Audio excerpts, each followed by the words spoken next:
تمام تعریفیں اللہ تعالیٰ جل مجدہ الکریم کے لیے، درود و سلام نبی کرم نور مجسم شفیع معظم احمد مجتبیٰ جناب حضرت محمد مصطفیٰ صلی اللہ تعالیٰ علیہ وسلم کی ذات والا صفات کے لیے حمد و صلوات کے بعد، عزیز دوستو، بزرگوں اور بھائیوں، انسان کھائے پیے سوئے جاگے تو اس کے جسم کی ضروریات پوری ہوتی ہیں، لیکن جب وہ اللہ کا ذکر کرتا ہے، نماز پڑھتا ہے، دعا مانگتا ہے، استغفار پڑھتا ہے، درود و سلام کے گجرے پیش کرتا ہے، تو پھر اس کی روحانی ضروریات پوری ہوتی ہیں۔ آج جس زمانے میں ہم وقت گزار رہے ہیں، لوگوں کی جسمانی ضروریات پوری کرنے کے لیے، غذائی ضروریات پوری کرنے کے لیے بہت سارے بندوبست کیے جا رہے ہیں،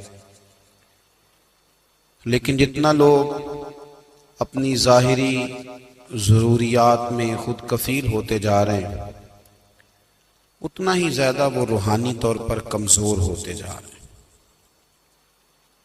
گھنٹوں بیٹھ کر گپ شپ کرنے والے لوگوں کے لیے تھوڑی دیر بھی ذکر الہی کرنا مشکل ہو جاتا ہے۔ لمبی چوڑی باتیں کرنے والے، لمبے چوڑے دلائل دینے والے لوگ اور سمجھدار لوگ اور سیانے لوگ عبادت کے معاملے میں سستی کرتے ہیں، عمل کے مسئلے میں کمزور ہو جاتے ہیں۔ تسبیحات کرنا، وظائف پڑھنا، درود و سلام پڑھنا، کم بولنا، سچی بات کرنا، صبر سے رہنا، شکر کو اپنانا، قناعت اختیار کرنا، حسد، بغض، عداوت سے بچنا، یہ لوگوں کے لیے مشکل ہو جاتا ہے۔ پھر اس کا نقصان یہ ہے کہ معاشرہ ایک عجیب سی بے سکونی اور بے قراری کا شکار ہے۔ جیب میں بہت زیادہ پیسے رکھنے والا، خوش شکل نظر آنے والا، پیٹ بھر کے روٹی کھانے والا شخص بھی ڈھونڈتا پھرتا ہے کہ آخر میں پریشان ہوں کیوں۔ آپ انسانیت کی تاریخ پڑھیں گے تو آپ کو معلوم ہوگا کہ انسان نے کبھی پتھر کی پوجا کی، کبھی معاذ اللہ چاند سورج کی، درختوں کی، بتوں کی پوجا کی۔ معاذ اللہ یہ غلط ڈائریکشن پہ تو چڑھ گیا، لیکن ایسا نہیں ہے کہ کوئی بندہ دنیا میں آیا ہو اور کسی کی اس نے عبادت نہ کی ہو۔ اس لیے کہ اللہ تبارک و تعالیٰ نے جس طرح ہمارے جسم میں کھانے کی طلب رکھی ہے، پینے کی طلب رکھی ہے، سونے کی طلب رکھی ہے، اسی طرح اللہ تعالیٰ نے عبادت کے لیے طلب رکھی ہے جسم میں۔ یہ تو ہوا کہ انسان گمراہ ہو گیا، غلط رستوں پہ چل نکلا، اس نے جھوٹے معبودوں کی طرف معاذ اللہ توجہ کر لی، لیکن وہ کسی نہ کسی کے سامنے جھکتا رہا، کیونکہ اس کے وجود میں طلب تھی، شوق تھا اسے کہ وہ عبادت کرے۔ اللہ تبارک و تعالی جب مسلمان کو توفیق دے اور اللہ کی بارگاہ کی جانب وہ رجوع کرے، تو پھر اس کا رویہ یہ ہونا چاہیے کہ اس کی توجہ ہو اللہ کی جانب۔ ہمارے ہاں تسبیحات پڑھ لی جاتی ہیں اگر کبھی موقع ملے، لیکن وہ خاص انہماک، وہ خاص شوق، وہ خاص ذوق اللہ تبارک و تعالیٰ کی عبادت کا، ایک ہوتا ہے نماز پڑھنا، ایک ہوتا ہے اہتمام کے ساتھ نماز پڑھنا، یعنی ذرا وقت پہ اٹھنا، ذرا صحیح کر کے وضو کرنا، ذرا شوق سے مصلی بچھانا۔ ایک ہوتا ہے تسبیح پڑھ لینا، اور ایک ہوتا ہے ذرا تھوڑا سا شوق کے ساتھ اللہ کو یاد کرنا۔ آپ کبھی جو میں نے آیہ کریمہ پڑھی، اس کی آپ شان نزول دیکھیں۔ نبی کریم صلی اللہ تعالی علیہ وسلم کے کچھ صحابہ اللہ کی محبت کے شوق میں حضور کی بارگاہ میں حاضر ہوئے، اور انہوں نے آ کے عرض پتہ کیا کیا؟ عرض کرنے لگے، یا رسول اللہ صلی اللہ تعالی علیہ وسلم سالوں بیت گئے ہیں سجدے کرتے ہوئے، حضور سالوں بیت گئے ہیں تسبیح پڑھتے ہوئے، سالوں بیت گئے کہتے ہوئے کہ سبحان اللہ وہ پاک ہے، ہمیں سالوں بیت گئے یہ کہتے ہوئے کہ اللہ اکبر وہی سب سے بڑا ہے، سالوں بیت گئے کہتے ہوئے کہ الحمدللہ ساری تعریفیں اللہ کے لیے، سالوں بیت گئے اس کی تسبیح کرتے، تحلیل کرتے، تکبیر کہتے۔ حضور اب نہ ہمارا اپنے رب سے ملنے کو جی چاہتا ہے، کبھی اے حقیقت منتظر نظر آ نہ لباس مجاز میں، لاکھوں سجدے تڑپ رہے ہیں میری جبین نیاز میں۔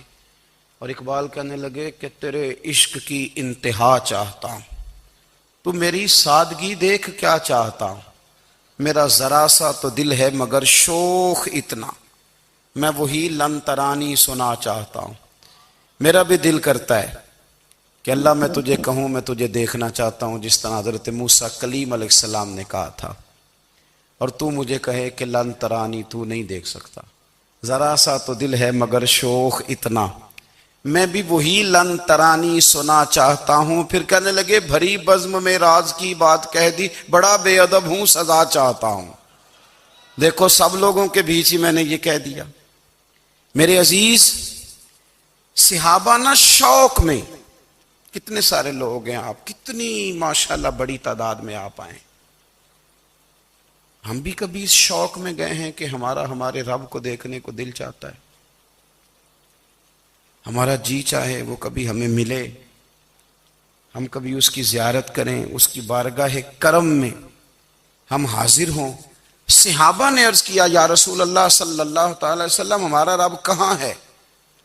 ہمارا نا اپنے رب کو دیکھنے کو جی چاہتا ہے۔ جب صحابہ نے یہ عرض کیا تو اللہ نے قرآن مجید نازل کیا، فرمایا وَإِذَا سَأَلَكَ عِبَادِي عَنِّي فَإِنِّي قَرِيبٌ، محبوب جب میرے بندے آپ کی بارگاہ میں آ کے میرے بارے میں پوچھیں نا تو ان سے کہہ دینا میں ان کے قریب ہی ہوں،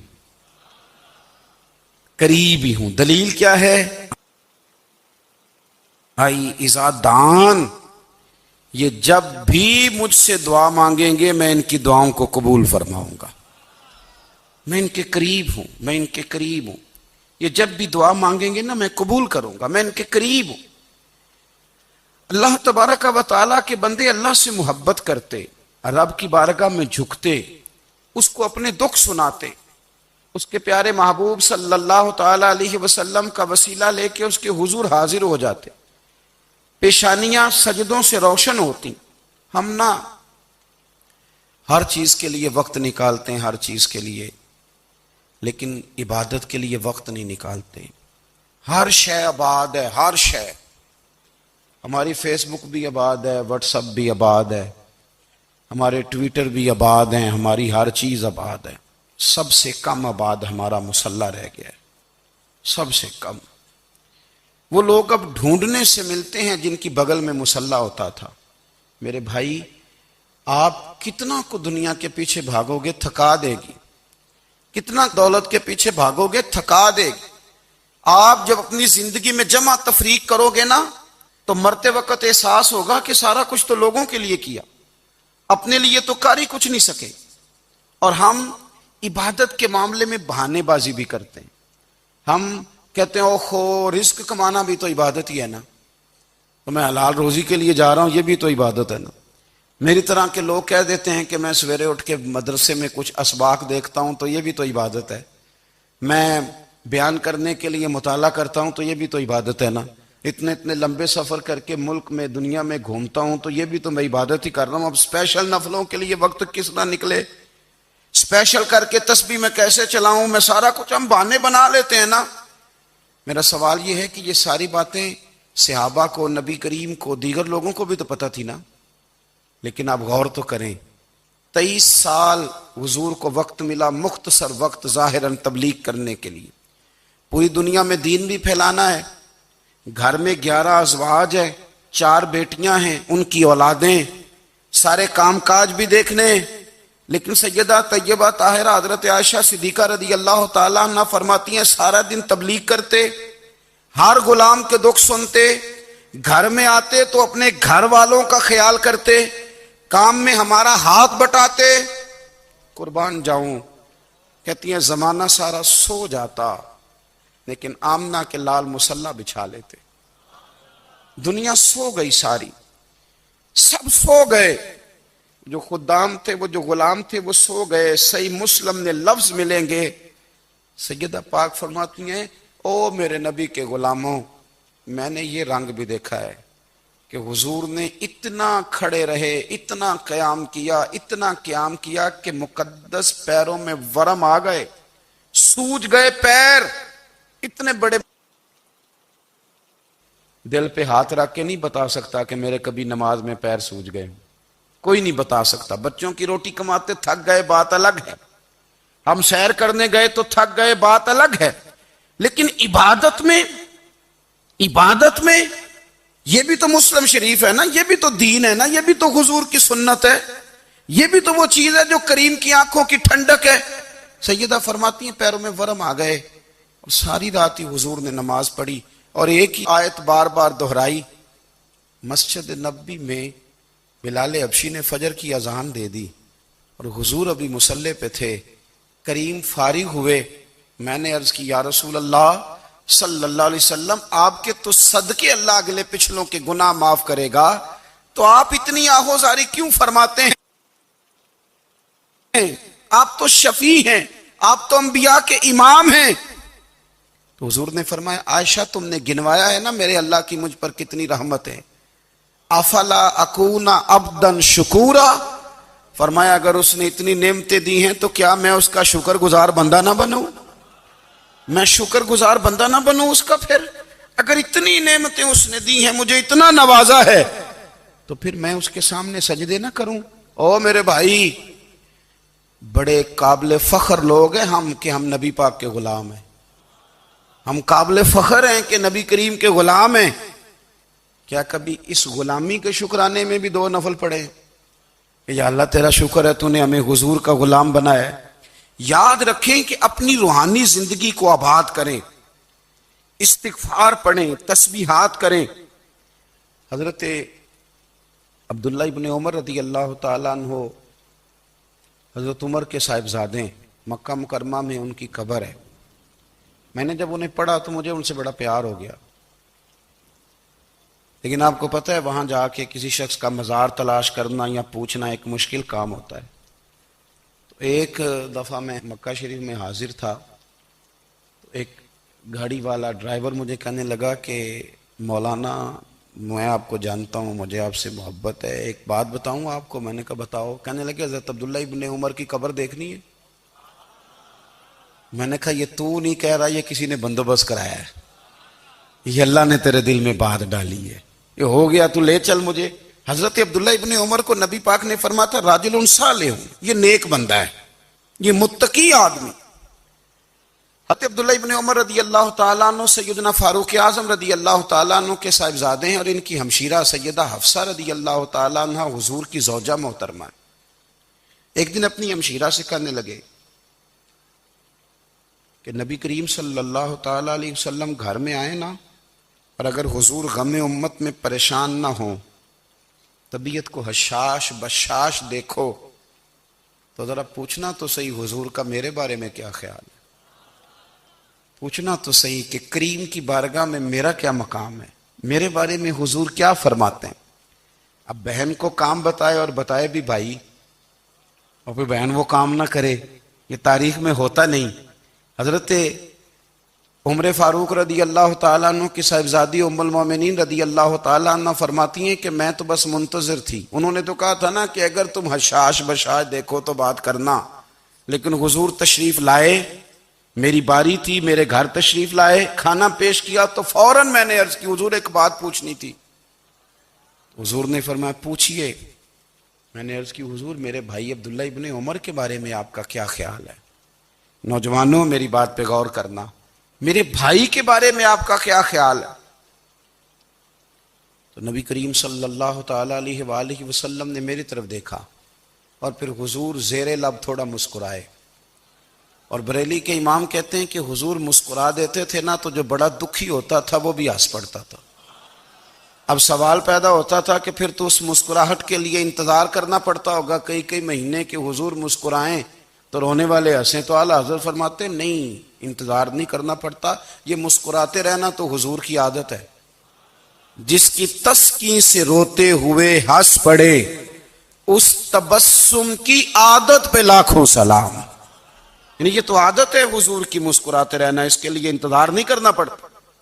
بھائیو آپ خیال رکھیں گے، غور کریں گے، حضرت عبداللہ ابن عمر رضی اللہ تعالیٰ عنہ کے بارے میں پوچھا تو سیدہ فرماتی ہیں کہ نبی کریم صلی اللہ تعالیٰ علیہ وسلم نہ زیر لب مسکرائے اور فرمایا حفصہ تیرا بھائی ہے تو اچھا، لیکن میں نے سنا ہے کہ عشاء کی نماز پڑھتا ہے تو فجر تک سویا ہی رہتا ہے۔ او نوجوانوں، 10 بجے تک سونے کی بات نہیں ہوئی، 9 بجے تک سونے کی بات نہیں ہوئی، 11 بجے اٹھنے کی بات نہیں۔ حضور فرمانے لگے میں نے سنا ہے کہ عشاء کی نماز پڑھ کے سو جاتا ہے اور فجر تک سویا ہی رہتا ہے، اسے چاہیے کہ تہجد کے وقت اٹھا کرے، اللہ کی بارگاہ میں حاضر ہوا کرے، آہوزاری کرے، سجدے کرے، عبادت کرے۔ اٹھتا ہے اور فجر میں جا کے اٹھتا ہے۔ حضرت جناب حفصہ رضی اللہ تعالیٰ عنہ کہتی ہے میں نے جناب عبداللہ ابن عمر کو پیغام دیا اور میں نے کہا میرے جوان بھائی سن، نبی پاک نے فرمایا ہے تو اچھا پر تہجد میں نہیں اٹھتا، نفل نہیں پڑھتا۔ او میری ملت کے جوانوں، مزہ نہیں آ جاتا جب ساری دنیا سوئی ہو، ساری دنیا، اور بستر بھی گرم ہو اور نیند بھی پورا غلبہ کر رہی ہو، اور اچانک گھنٹی بجے دماغ میں، آنکھ کھلے، گھڑی پہ نظر پڑے، 3:30 4 بجے کا پیغام گھڑی بتائے، اور کوئی چڑھتی جوانی والا اٹھ کے وضو کرے، اور جب وہ مصلی کھول کے بچھائے تو مدینے والے محبوب کہتے ہیں کہ ہر نماز پہ رب ثواب دیتا ہے، اور جو اٹھ کے تہجد کی نماز پڑھے اسے دیکھ کے تو رب مسکراتا ہے، جو اس کی شان کے لائق ہے، جو اس کی شان کے لائق، وہ مسکراتا ہے، خوش ہوتا ہے کہ میرا بندہ تہجد میں اٹھ گیا، وہ مسکراتا ہے۔ کاش ہماری صبحیں کبھی اپنے مالک کے نام ہو جائیں، کاش کے صبح۔ حضرت ابو الحسن رحمۃ اللہ تعالی علیہ حضرت معاذ ابن جبل رضی اللہ تعالیٰ عنہ کے پاس بیٹھا کرتے تھے، فرماتے ہیں ان سے جو پیار بڑھا تو پھر میرا مصلی سے بھی بڑھ گیا۔